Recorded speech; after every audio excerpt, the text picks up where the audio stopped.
What's up guys, welcome back to the channel. This is खुशी, your friend, well-wisher and mentor as well. कल की video में हमने पांचों ही टाइप्स ऑफ बैंक अकाउंट्स पढ़ लिए थे। आज हमें स्टार्ट करना है एक नया बैंक। ना टाइम वेस्ट किए, सबसे पहले चलते हैं वीडियो की तरफ।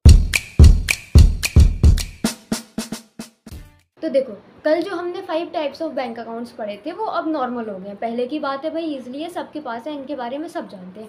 आज हमें एक नया टॉपिक स्टार्ट करना है। तो देखो क्या है वो टॉपिक। आज हमें पढ़ना है ई बैंकिंग या फिर इलेक्ट्रॉनिक बैंकिंग। मैम क्या होता है ई बैंकिंग या फिर इलेक्ट्रॉनिक बैंकिंग? बेटा ई बैंकिंग उसको बोलते हैं कि आजकल जो बैंक की सारे ही सर्विसेज का फ़ायदा तुम कहाँ से ले रहे हो? इंटरनेट से, मोबाइल से यूज़ कर रहे हो अपने बैंक्स को। सारी ही सर्विसेज बैंकिंग की आपके मोबाइल में है, आप अपने मोबाइल से सब कुछ कर सकते हो। तो वो क्या है? Electronic banking. देखो क्या लिखा हुआ है। E-banking refers to electronic banking where customers can access banking services online using the internet, mobile apps, ATMs and other electronic machines। क्या लिखा हुआ है? क्या है E-banking? बेटा इलेक्ट्रॉनिक बैंकिंग है जो कस्टमर्स को इंटरनेट का यूज़ करके, मोबाइल ऐप्स का यूज़ करके, ATM मशीन्स का यूज़ करके और अदर इलेक्ट्रॉनिक मशीन्स का यूज़ करके बैंकिंग सर्विसेज को आसान बनाती है। मैम क्या मतलब है? देखो आजकल हम इंटरनेट से सब कुछ काम कर सकते हैं। मोबाइल ऐप से हमारे पास हमें छोटे छोटे कामों के लिए ब्रांच में जाने की ज़रूरत नहीं पड़ती। ATM मशीन है, पहले क्या जाना पड़ता था? बैंक जाना पड़ता था, ब्रांच जाना पड़ता था पैसे निकालने के लिए, विड्रॉ करने के लिए। वहाँ पे वो एक स्लिप देते थे, उस पर हमें सिग्नेचर, अमाउंट वगैरह लिखना पड़ता था। अब क्या हो गए? ATM मशीन चल गए, डेबिट कार्ड है, क्रेडिट कार्ड है, जाओ स्वाइप करो और पैसे निकाल के ले आओ। तो ये क्या है? ई बैंकिंग है। ठीक है। It allows users to perform banking transactions like money transfers, balance checks, bill payments and more without visiting the bank। क्या क्या कर सकते हैं हम इसकी मदद से? बेटा मनी ट्रांसफ़र कर सकते हैं, ट्रांजैक्शंस करते हैं हम घर बैठे, फ़ोन पे चला रहे हैं, गूगल पे चला रहे हैं। बैलेंस चेक कर सकते हैं अपने अकाउंट में कितना बैलेंस है, पहले इसके लिए भी ब्रांच जाना पड़ता था। बिल पेमेंट कर सकते हैं, इलेक्ट्रिसिटी बिल हो गया, और बहुत सारी ऐसी सर्विसेज हमें प्रोवाइड करता है। किसकी हेल्प से होती है? बेटा ई बैंकिंग की हेल्प से हम इन सर्विसेज का फ़ायदा ले पाते हैं। तो आए समझ में ई बैंकिंग क्या है। इसके बाद नेक्स्ट टॉपिक आ रहा है हमारा सर्विसेज ऑफ इलेक्ट्रॉनिक बैंकिंग।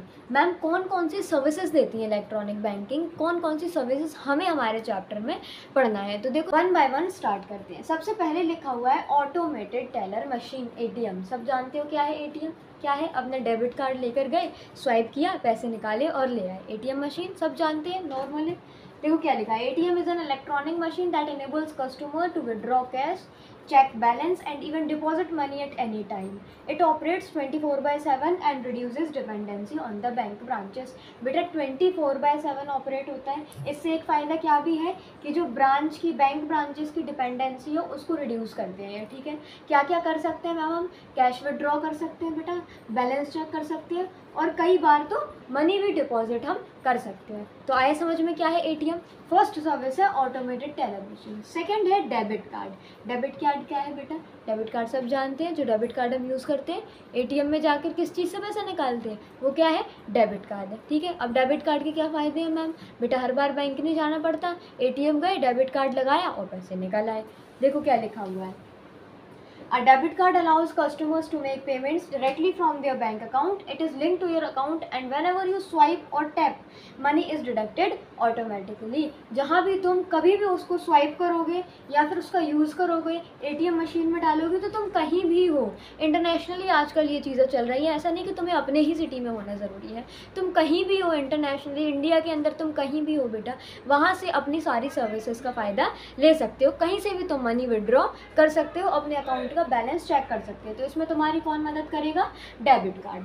ठीक है। तीसरी सर्विस बेटा जो बैंकिंग की है वो है credit card.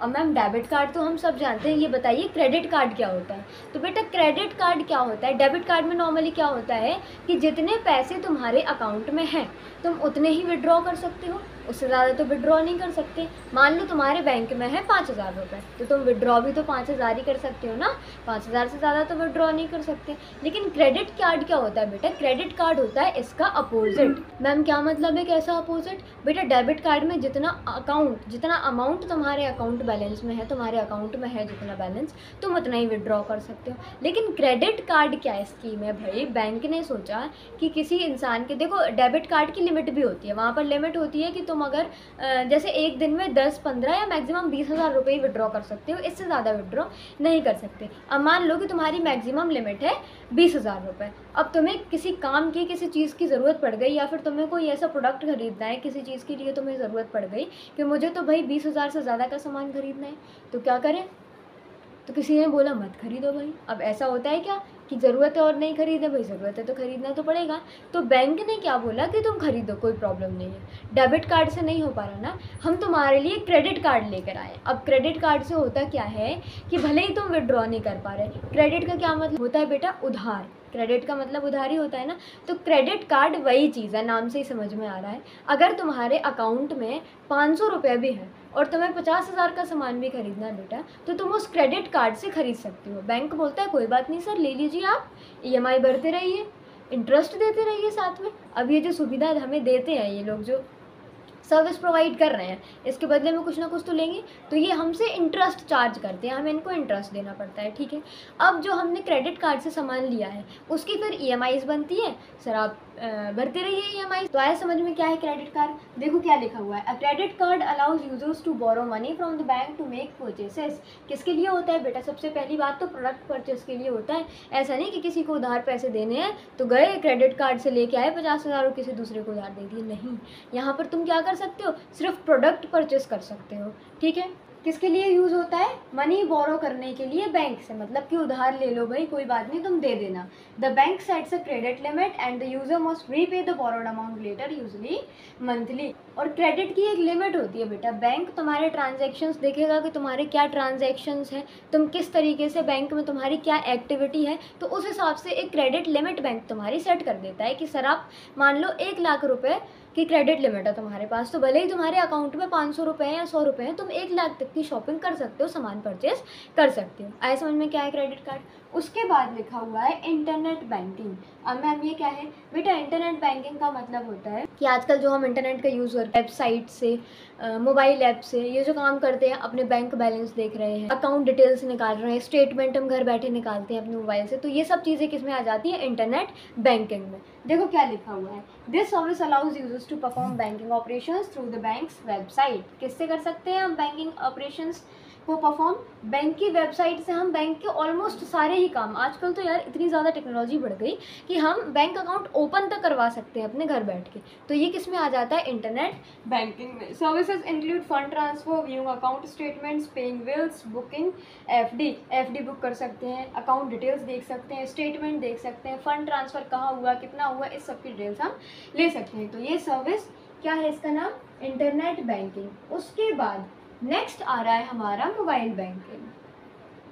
Ma'am mobile banking क्या है बेटे? मोबाइल बैंकिंग जनरली जो मोबाइल ऐप्स के थ्रू तुम काम कर रहे हो वो क्या है? Mobile banking. हर काम तुम्हारे मोबाइल में है, तुम बिल भर सकते हो, तुम ट्रांजैक्शंस कर सकते हो, तुम FD बनवा सकते हो, स्टेटमेंट निकाल सकते हो, बैलेंस चेक कर सकते हो, तो ये सब तुम अपने मोबाइल से कर सकते हो। तो इस सर्विस को क्या नाम है?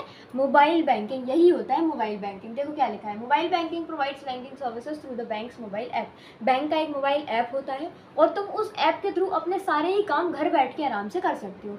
It's similar to internet banking but more handy and app based. किसकी तरह होता है? इंटरनेट बैंकिंग की तरह ही होता है बेटा, लेकिन ज़्यादा अच्छा होता है, बेटर होता है, क्योंकि ऐप बेस्ड होता है भाई। तुम्हें बार बार वेबसाइट खोलने की झंझट नहीं है कि ढूंढो खोलो, वेबसाइट तो वेबसाइट ही होती है देखो, और ऐप ही होता है। तो क्या है? ज़्यादा हैंडी है, ज़्यादा अच्छी है। You can access services instantly with your smartphone. जो भी तुम्हें काम करवाना है तुम उसको इंस्टेंटली अपने स्मार्टफोन से करवा सकते हो। होता है ना भाई, ट्रांजैक्शंस करना है, मुझे भले कितनी दूर 250, 300, 500 किलोमीटर दूर किसी को पैसे भेजने हैं, मैंने यूँ बटन दबाया और चले गए, तो इंस्टेंट होता है। ये तो नहीं कि आज हमने ट्रांजैक्शन किया भाई कल सामने वाले का अकाउंट में पहुँचेगा, नहीं है ना, इंस्टेंट होता है, ठीक है। उसके बाद लिखा है इलेक्ट्रॉनिक फंड ट्रांसफ़र EFT। अब मैम ये इलेक्ट्रॉनिक फंड ट्रांसफ़र क्या है? देखो, it is a method of transferring money electronically from one bank to another. Common EFT methods include. बेटा ये क्या है? मेथड है मनी ट्रांसफ़र करने की इलेक्ट्रॉनिकली। यहाँ हम क्या कर रहे थे? ट्रांजैक्शन कर रहे थे, अपनी सिटी के अंदर ही कर रहे थे, मोबाइल से कर रहे थे, फ़ोन पे, गूगल पे। ये क्या है? इलेक्ट्रॉनिकली तुम फंड ट्रांसफ़र कर रहे हो, मेथड है, ठीक है। किसी के बैंक से, एक बैंक से दूसरे बैंक अकाउंट में। कॉमन EFT मेथड्स इंक्लूड, अब देखो EFT में कुछ मेथड्स आती हैं। NEFT national electronic fund transfer, यहाँ क्या होता है कि तुम्हें नॉर्मली जब तुम ट्रांजैक्शन करोगे तो तुम्हें वहाँ पर लिमिट देखने को मिलेगी कि तुम एक बार में 50,000 ही ट्रांसफ़र किसी को कर सकते हो, भले ही तुम्हारे अकाउंट में 10 लाख रुपये पड़े हैं। अगर किसी दूसरे बैंक अकाउंट में पैसा ट्रांसफ़र कर रहे हो तो सर आप एक बार में 50,000 ही कर सकते हैं, कोई मैटर नहीं करता कि आपके बैंक अकाउंट में कितने पैसे डले हुए हैं। NEFT क्या करता है बेटा कि आपको अगर 50,000 से ज़्यादा पैसे किसी के बैंक में ट्रांसफ़र करते हैं तो उसमें आपकी हेल्प करेगा NEFT।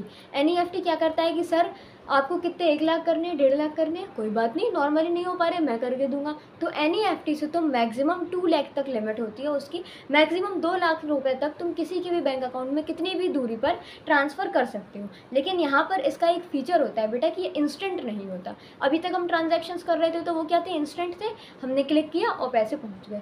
NEFT इंस्टेंट नहीं होती। NEFT में क्या होता है कि जैसे कि आपने आज यहाँ से ट्रांजेक्शन किया तो 1 से 2 दिन लगते हैं सामने वाले के बैंक में बैलेंस पहुंचने में। आया समझ क्या है NEFT? क्योंकि NEFT में बेसिकली होता क्या है, जो बैंक होता है वो 2, 3, 4 चेक इकट्ठे कर लेता है NEFT का और उसके बाद स्लॉट में डालता है चेक्स को, तो कम से कम 2 या 3 दिन में, 1 से मैक्सिमम 2 दिन तो लगते ही हैं क्लियर होने में। NEFT फुल फॉर्म क्या है, नेशनल इलेक्ट्रॉनिक फंड ट्रांसफ़र। अब मैम अगर हमें कभी 2 लाख से भी ज़्यादा करने पड़े किसी को, कि हमें 5 लाख रुपए ट्रांसफ़र करने हैं, हमें 6 लाख रुपए ट्रांसफ़र करने हैं, तब हम क्या करेंगे, इतने तो NEFT भी नहीं कर पा रहा। तो बेटा इसके लिए बैंक ने एक नई चीज़ निकाली, उसको बोलते हैं RTGS, real time gross settlement, ठीक है। तो RTGS बेसिकली है क्या कि RTGS में इमीडिएट पेमेंट हमको देखने को मिलती है, बहुत ज़्यादा डिले नहीं होता क्योंकि एक लॉन्ग अमाउंट ऑफ पेमेंट होती है, एक ज़्यादा बैलेंस अमाउंट होता है पेमेंट के लिए। तो यहाँ पर ये लोग क्या करते हैं, देर नहीं करते, डिले नहीं होता, क्योंकि सामने वाला तो सोचे कि मैंने 10 लाख रुपये ट्रांसफ़र किए थे, अब पता चला कि सामने वाले के अकाउंट में जहाँ मैंने ट्रांसफ़र किए 2 दिन तक पहुँचे ही नहीं, तो मेरा काम तो वैसे ही हो गया, मैं तो टेंशन में ही निकल लिया, पैसे तो अपनी जगह है, वो तो 2 दिन बाद पहुँच ही जाएंगे। तो RTGS में क्या होता है, इमीडिएट पेमेंट सिस्टम होता है। उसके बाद IMPS और UPI तो सभी जानते हैं, सब यूज़ करते हैं। IMPS भी क्या है, इमीडिएट पेमेंट सर्विस है। इसके बाद नेक्स्ट टॉपिक आ रहा है हमारा बेनिफिट्स ऑफ ई-बैंकिंग। अब मैम ई-बैंकिंग तो हम समझ गए क्या है, सर्विसेज भी समझ गए क्या क्या दे रही है। ये बताइए ई-बैंकिंग क्यों ज़रूरी है, क्या बेनिफिट्स क्या हैं ई-बैंकिंग के। तो देखो 1 बाय 1 समझते हैं। सबसे पहले तो बेटा कन्वेनियंट है, 24/7 एक्सेस चलती है इसकी। तुम्हें पहले जैसा नहीं है कि रात को अगर 2 बजे तुम्हें विड्रॉ करना है पैसे तो तुम्हें ब्रांच जाने की ज़रूरत है, मतलब रात को 2 बजे थोड़ी ब्रांच खुलती थी, दूसरे दिन का ही वेट करना पड़ता था। यहाँ क्या है, कन्वेनियंट है, 24/7 तुम कभी भी ट्रांजैक्शन करो, कभी भी अपने अकाउंट की छेड़छाड़ करो, देखो दाखो, तुम्हें जो करना है वो करते रहो, 24/7 एक्सेस तुम्हें मिलेगी। उसके बाद टाइम सेविंग है, क्योंकि बैंक विज़िट करने की ज़रूरत नहीं है तो टाइम सेविंग भी है, बैंक जाने का टाइम बच गया ना हमारा, तो टाइम सेविंग भी है। छोटी छोटी चीज़ों के लिए ब्रांच जाने की ज़रूरत नहीं है, बैंक विज़िट करने की ज़रूरत नहीं है, घर से ही हम सब कुछ कर सकते हैं, अपने अकाउंट का बैलेंस चेक कर सकते हैं, स्टेटमेंट निकलवा सकते हैं, ट्रांजैक्शंस कर सकते हैं, सब कुछ हम घर से ही कर सकते हैं। उसके बाद तीसरा क्या बेनिफिट है बेटा, सेफ़ है और सिक्योर है। क्यों है मैम, क्योंकि बेटा प्रॉपर OTPs और इंक्रिप्शंस के साथ काम चल रहा होता है। आपने क्या पासवर्ड बनाया ये आप ही जानते हो, दुनिया को नहीं पता। आपके फ़ोन पे नंबर पे जो OTP आ रही है वो सिर्फ आपको पता है, किसी को नहीं पता। तो क्या होती है, बहुत ज़्यादा सेफ़ एंड सिक्योर होगी। ट्रांजैक्शन आप कर रहे हो, विड्रॉ आप कर रहे हो, सब कुछ आपके हाथ में है, तो सेफ़ एंड सिक्योर है। उसके बाद 4th लिखा है easy utility bill payments and fund transfers. Bill का पेमेंट भी बहुत ज़्यादा जल्दी होता है, बहुत इजी होता है, पहले की तरह नहीं कि इधर भागो इलेक्ट्रिसिटी बिल पे करने के लिए इलेक्ट्रिकल डिपार्टमेंट में जाओ, कोई ज़रूरत नहीं है, घर बैठो, घर से सारा काम करो, ठीक है। फ़ंड ट्रांसफ़र भी बहुत ज़्यादा जल्दी हो जाते हैं, ब्रांच जाने की ज़रूरत नहीं पड़ती, घर से ही हमने सामने वाले की अकाउंट डिटेल्स निकाली, मोबाइल नंबर, अब तो मोबाइल नंबर से ही हो जाता है, किसी चीज़ की ज़रूरत ही नहीं है। और लास्ट है cashless transactions encourage digital economy. बेटा कैशलेस ट्रांजैक्शंस हो रहे हैं जब से UPI चली है, तब से कुछ लोगों ने तो पैसे रखना ही बंद कर दिया, कैश रखना ही बंद कर दिया। फ़ोन में पैसे होते हैं, अकाउंट में है बैलेंस, तो चल रहा है बस UPI से पेमेंट। तो ये क्या कर रही है, डिजिटल इकोनॉमी को एनकरेज कर रही है, इससे डिजिटल इकोनॉमी बूस्ट पे है, ग्रोथ की तरफ जा रही है। आ गया समझ में क्या है ई बैंकिंग के बेनिफिट्स। इसके बाद नेक्स्ट टॉपिक आ रहा है हमारा इंश्योरेंस। तो इंश्योरेंस को हम करेंगे कल कवर। आज की वीडियो हम इतना ही रखेंगे। अभी में पढ़ना है सिर्फ इंश्योरेंस, इसके कुछ फंक्शंस, प्रिंसिपल्स ऑफ इंश्योरेंस और लास्ट में टाइप्स ऑफ इंश्योरेंस। ये 3-4 चीज़ें छोटी छोटी रह गई हैं, तो ज़्यादा बड़ी वीडियो नहीं बनेगी, इनको हम कल कवर करेंगे। आज हमने ई बैंकिंग समझ ली, सर्विसेज समझ ली, इनके बेनिफिट समझ लिए। तो अच्छे से रिवाइज करना, कोई भी डाउट हो, कहीं अटक रहे हो तो वीडियो को वापस से देखना, फिर भी समझ में नहीं आए तो कमेंट में मुझे बताना, मैं आपके डाउट को सॉल्व करूँगी। आज के लिए बस इतना ही, मिलते हैं कल नेक्स्ट वीडियो में नेक्स्ट टॉपिक के साथ। इंश्योरेंस हम कल पढ़ेंगे। तब तक के लिए keep smiling, keep growing and keep glowing. Thank you for watching. Tata, bye bye.